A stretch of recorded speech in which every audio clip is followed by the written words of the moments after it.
The Overlords, the most dangerous and most evilest demons in all of hell. Worse than Hellborns and worse than Hellhounds. But what makes them so dangerous isn't the fact that they are demons or the fact that they do evil things. It's because they're all of us. They were humans who died and became what they were deep inside. They manifested, they were corrupted, and they became what they are today. But we're not here to focus on them specifically. We're going to focus on the Overlords. If this is your first time seeing Hazbin Hotel or Helva Boss, the Overlords are Lucifer's chosen. Each one holds a place of power in the Pride Ring. Today we're going to analyze each Overlord and determine if they are a psychopath or a sociopath. Since we don't have much information on some of them, please excuse me if I'm just theorizing, but I will do the best I can. Without further ado, Overlords, psychopath or sociopath?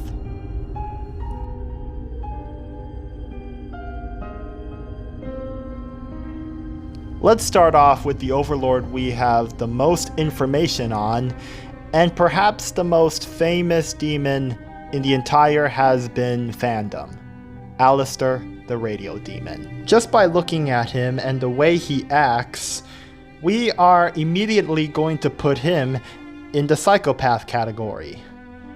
But before you start judging me about why that is, let's take a look at some of his characteristics. Alistair immediately shows signs of unpredictability, murder without empathy, and abuse of animals. Some people have speculated that Alistair was a taxidermist during his time as a human. Though we don't have that much information about his past life, we can only assume that he has been in the killer business for quite some time. Sociopaths are known to kill and do terrible things, but they always show a little bit of empathy in some cases. While this may be the case, Alistair shows none of these.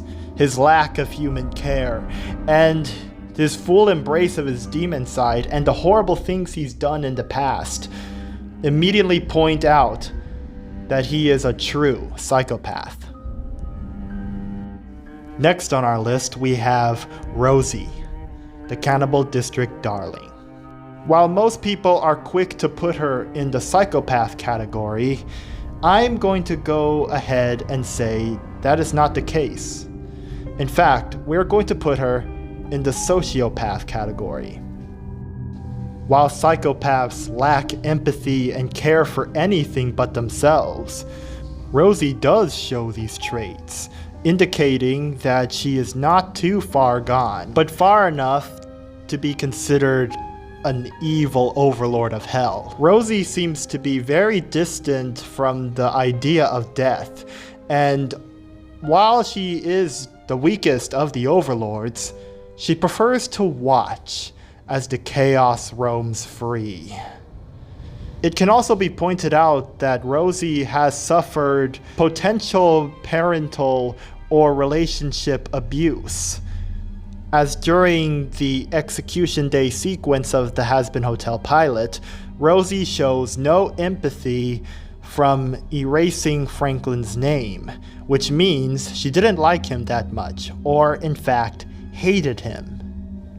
I believe that Rosie's influence over the cannibals is cultish, and may be rather controlling. Whether it's consensual or not, it's pretty hard to say. But case in point, Rosie is in fact a sociopath. These next three overlords are possibly the hardest on the list to decipher, but I'll do my best. Valentino represents everything wrong with love, relationships, and even businesses. While his actions cannot be justified in any way, it's important to note that evil is not born, rather created, through the environments, through people, or through greed of the human heart.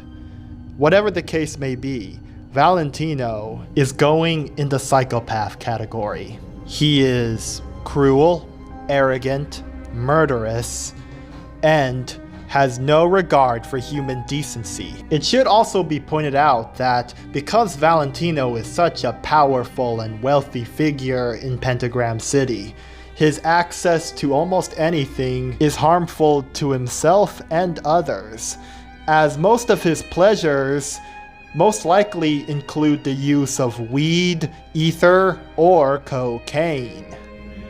But because Valentino has no trouble in running his business, or is very aware of the actions he does, this results in him being put in the psychopath category. But it's safe to say that Valentino is just a sick, twisted, evil man regardless.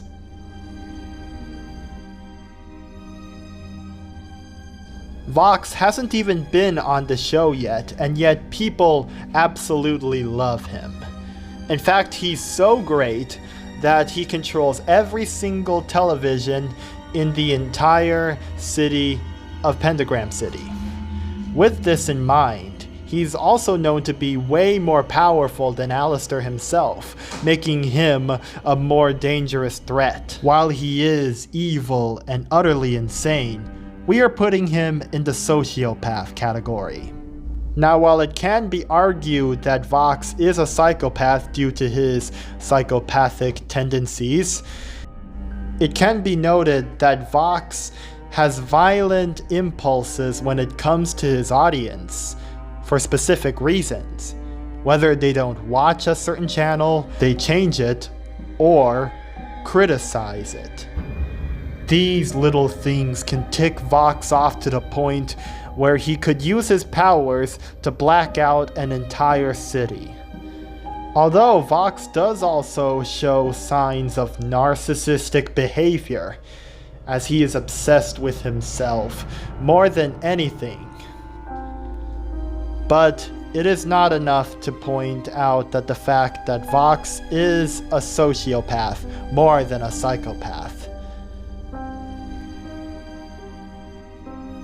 Last up on our list we have Velvet.